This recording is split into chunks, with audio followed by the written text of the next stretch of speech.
Neçə ildir bu yoldayam, zulüm adlı hayandayam.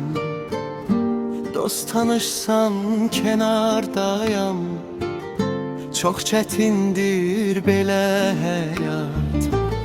İller gelir, günler gedir, yaş üstüne yaşlar gelir.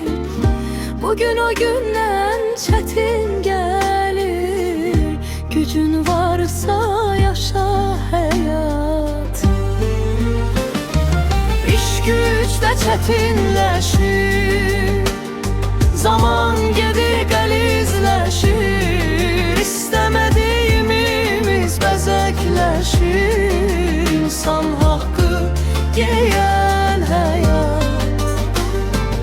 İş güç de çetinleşir, zaman gedir qəlizləşir. İstemediğimiz bezekleşir, insan hakkı yiyen hayat.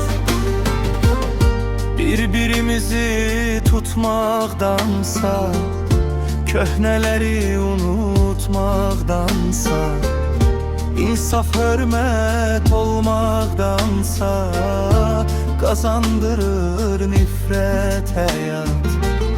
Kim bilir kime göredir, indi değil çok ezeldendir. İş görür